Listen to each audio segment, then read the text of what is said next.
जय हिंद दोस्तों, आप सभी का हिंदी स्टडी मोशन पर स्वागत है। साथियों, आज का टॉपिक है वाक्यांशों के लिए एक शब्द। तो आइए शुरू करते हैं दोस्तों। वीडियो को पूरा देखिएगा और अच्छा लगे तो लाइक भी कर दीजिएगा। तो पहला प्रश्न है, जिसके पास कुछ ना हो। तो उसके लिए 4 विकल्प दिए गए हैं, इनमें से जो सही है उसको टिक करना है। तो जैसा कि दोस्तों यहाँ पर सी विकल्प सही है, यानी अकिंचन कहते हैं। अब इसको कैसे याद करोगे? अकिंचन, आपने संस्कृत में पढ़ा होगा किंचित शब्द, और यहाँ पे आ रहा है किंचन, किंच ना, यानी कुछ नहीं। तो जिसके पास कुछ ना हो तो उसको अकिंचन कहते हैं। दूसरा है, जिसका ज्ञान इंद्रियों द्वारा ना हो सके, उसको क्या कहेंगे? यहाँ पर जो डी विकल्प है यह सही हो जाएगा, यानी अगोचर कहेंगे। दोस्तों, गो माने होता है इंद्रिय, और जिसको इंद्रियों से जाना जा सकता है उसको गोचर कहेंगे, जिसको नहीं जाना जा सकता है तो उसको अगोचर कहेंगे। अगला प्रश्न है, जो वाणी द्वारा व्यक्त ना किया जा सके। कहने का मतलब ये हुआ जिसको कहा ना जा सके उसको क्या कहते हैं? तो यहाँ पर सी विकल्प सही होगा, यानी अनिर्वचनीय। परंपरा से चली आई हुई बात या कथा, तो इसके लिए कौन सा शब्द होगा? यहाँ पर दोस्तों जो डी विकल्प है यह हो जाएगा, यानी अनुश्रुति। अनु मतलब होता है पीछे पीछे चलना, तो पीछे पीछे चलना, या ऐसे कह दो कि चली आई हुई बात, और श्रुति माने बात तो होता ही है। तो इस प्रकार से डी विकल्प सही होगा। अगला है, देश में विदेश से माल आने की क्रिया, तो ऐसी क्रिया क्या कहलाती है? यहाँ पर सी विकल्प सही होगा, यानी आयात। और जो है जैसे पहले पर दिया गया है आगमन, तो किसी का भी आगमन हो सकता है। प्रत्यागमन मतलब होता है लौट आना। और जो डी विकल्प पर है निर्यात, इसको सब कोई जानता है, एक्सपोर्ट होना, यानी जो बाहर भेजा जाता है माल उसको निर्यात बोलते हैं। अगला प्रश्न है, पूरब और उत्तर के बीच की दिशा, तो उसका क्या नाम है? यहाँ पर जो बी विकल्प है यह सही हो जाएगा, यानी पूरब और उत्तर के बीच की जो दिशा होती है उसको ईशान कहते हैं। दोस्तों, इस प्रकार से दिशाएं कितनी हो जाती हैं? 10 दिशाएं हो जाती हैं। अगला प्रश्न है, जिसकी वृत्ति उदार हो, तो ऐसा व्यक्ति क्या कहलाता है? यहाँ पर सी विकल्प सही होगा, यानी उदार चेतता। फिर 2 शब्दों या वाक्यों को जोड़ने वाला शब्द क्या होता है? इसके बारे में सब कोई जानता होगा। जैसा कि यहाँ पर ज़्यादा क्लिष्टता से सोचने की कोई ज़रूरत नहीं है, ज़्यादा गहराई में जाने की कोई आवश्यकता नहीं है। यहाँ पर जो बी विकल्प है यही सही हो जाएगा, यानी और। कहानी या उपन्यास का आदि से अंत तक का सामूहिक रूप क्या कहलाता है?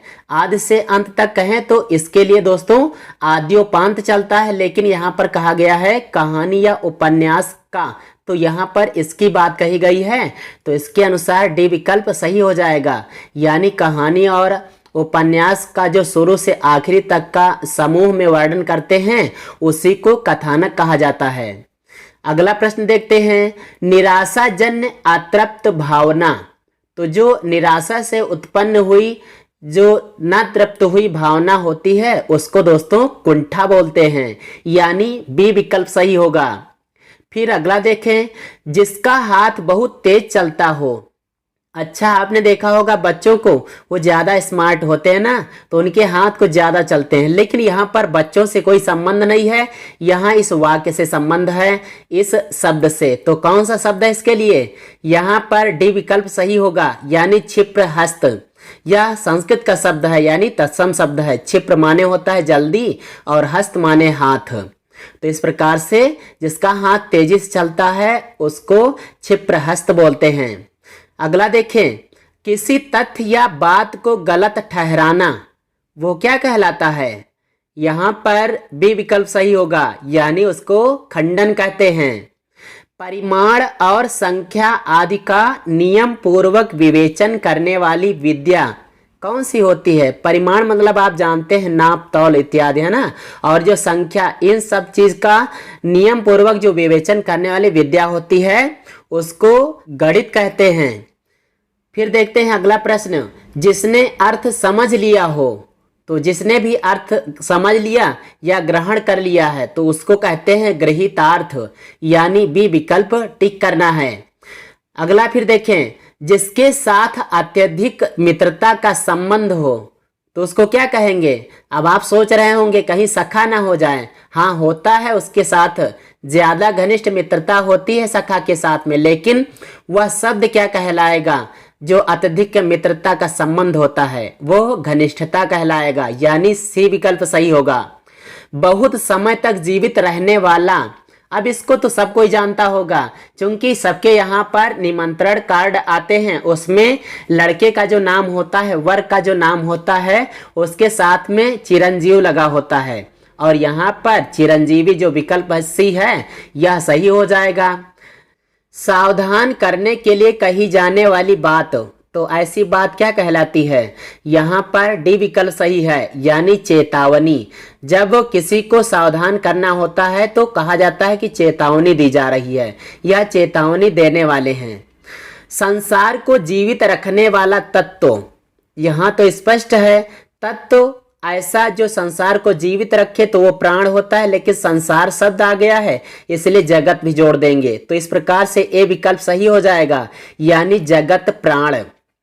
विश्व को शरण देने वाला, इसके बारे में आपने दोस्तों सुना होगा, ध्यान न दिया होगा। आपने सुना होगा जो पहले मध्यकाल के शासक लोग थे उनको उनके मंत्रीगण जहांपनाह बोलते थे, सब लोग जहांपनाह बोलते थे।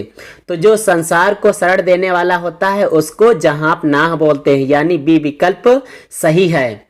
जीतने की इच्छा क्या कहलाती है दोस्तों, जो जीतने की इच्छा होती है वह जिज्ञासा कहलाती है, यहाँ पर डी विकल्प सही हो जाएगा। और जो बाकी हैं, जैसे ए की बात कर लें, आकांक्षा मतलब इच्छा होता है, सिंपल सी बात है। बी पर जो दिया गया है जिज्ञासा, जिज्ञासा मतलब होता है जानने की इच्छा, और जिजीविषा यहाँ पर इसका मतलब हो जाएगा जीने की इच्छा। आइए अगला देखते हैं, धोखा देकर लूटने वाला, तो ऐसा व्यक्ति क्या होता है, यहाँ पर चोर चतुर चपल कोई नहीं होगा, बी विकल्प सिर्फ सही हो जाएगा, यानी ठग। लंबी चौड़ी आत्म प्रशंसा क्या कहलाती है, कोई कोई होता है ना, आपके साथ में ऐसा हुआ होगा कि जो ज्यादा कुछ बड़ाई करता है अपने मुख से अपनी ही, तो वो जो बात होती है, अपनी जो प्रशंसा होती है बढ़ चढ़ कर, वो डींग कहलाती है, यानी डी विकल्प सही हो जाएगा। डुग्गी बजाकर की गई घोषणा, तो जो डुग्गी बजाकर घोषणा की जाती है उसी को ढिंढोरा बोलते हैं, यानी ए विकल्प। अगला देखें, सर्दी गर्मी दुख आदि सहन करने की शक्ति। दोस्तों यहाँ ज्यादातर साथी पहली बार सुने होंगे, क्योंकि यहाँ पर हम कुछ नया ही लेकर आए हैं। तो दोस्तों ऐसी जो शक्ति होती है उसको तितिक्षा बोलते हैं, यानी सी विकल्प टिक हो जाएगा। आवश्यकता पूरी होने पर मिलने वाली मानसिक शांति, जब जरूरत होती है किसी चीज की, जब वह जरूरत फिर पूरी हो जाती है तो मन को जो संतोष मिलता है, मन को जो प्रसन्नता मिलती है, वह कही जाती है तृप्ति, यानी डी विकल्प सही है। देखने की इच्छा क्या कहलाएगी, यहाँ पर सी विकल्प सही हो जाएगा, यानी दिदृच्छा। फिर अगला देखें, जल्दी ध्यान में न आने वाला, जो चीज जल्दी ध्यान में नहीं आती है उसको दुर्भाव्य बोलते हैं, यानी ए विकल्प सही है। अगला है भावनाओं पर पूर्ण नियंत्रण रखने वाला नायक, तो जो अपनी भावनाओं को काबू में रखता है ऐसा नायक जो होता है वो होता है नाटक का। तो नाटक का नायक जो होता है उसका नाम क्या होता है, यहाँ पर इसकी बात करनी है। तो यहाँ जो डी विकल्प है यही सही हो जाएगा, यानी ऐसा नायक धीरोदात्त कहलाता है। बहुमूल्य पत्थर का चमकदार टुकड़ा, तो वो क्या हो जाएगा, यहाँ पर ए विकल्प सही होगा, यानी उसको नगीना कहते हैं। जिसका उत्साह नष्ट कर दिया गया हो उसको क्या कहेंगे, यहाँ पर विकल्प नहीं आया है हतोत्साहित, नहीं तो वो सही हो जाता। यहाँ पर दिया गया है निरुत्साहित, तो यही सही हो जाएगा। दूसरों की हानि करके अपनी जीविका चलाने वाला ऐसा व्यक्ति कहलाता है नैकृतिक। तो इस प्रकार से सी विकल्प सही होगा। कमल युक्त जलाशय यानी ऐसा जलाशय, ऐसा सरोवर जिसमें कमल लगे हुए हों, कमल खिले हुए हों, तो वो कहलाता है पद्माकर, यानी ए विकल्प टिक करना है। फिर है बृहस्पति ग्रह का दोष दूर करने वाला पीले रंग का एक रत्न। आपने दोषों को सुना होगा, ग्रहों के जो दोष होते हैं उनको सुना होगा किसी न किसी से। तो उस यहाँ पर बात की गई है बृहस्पति ग्रह का जो दोष होता है उसको दूर करने के लिए जो पीले रंग का एक रत्न होता है उसको पुखराज बोलते हैं, यानी बी विकल्प सही है। प्राचीन इतिहास का ज्ञाता, तो इतिहास तो भाई पिछले समय की बात होती है, लेकिन बहुत पुराना इतिहास जो जानता हो उसको पुरातत्ववेत्ता बोलते हैं, यानी डी विकल्प सही हो जाएगा। पुरातत्व मतलब प्राचीन काल से संबंधित, पुराने तत्वों से संबंधित, और वेत्ता मतलब जानकार होता है, सिंपल सा है। अगला देखें, संतान का इच्छुक यानी जो संतान पाने की इच्छा रखता हो ऐसा व्यक्ति कहलाता है प्रजेप्सु। अब यहां पर क्या होगा, इसका संधि विच्छेद कर लो तो क्या बनेगा, प्रजाधन इप्सु। प्रजा मतलब होता है संतान और इप्सु मतलब इप्सा रखने वाला, यानी इच्छा रखने वाला। तो यहां पर यदि आपको संधि विच्छेद आता होगा तो बहुत सिंपल है। किसी प्रश्न का तत्काल उत्तर दे सकने वाली बुद्धि, तो ऐसी जो बुद्धि होती है उसको प्रत्युत्पन्न मति बोलते हैं। प्रति मतलब होता है बदले में, और उत्पन्न मति मतलब जन्म हुई हो जिस बुद्धि का, इस प्रकार से समझो। तो कहने का मतलब क्या हुआ, किसी ने कोई सवाल किया और तुमने तुरंत जवाब दे दिया तो तुम्हारी बुद्धि कैसी होगी, प्रत्युत्पन्न मति होगी। मति मतलब बुद्धि हो जाता है, बाकी जो हमने बता दिया है।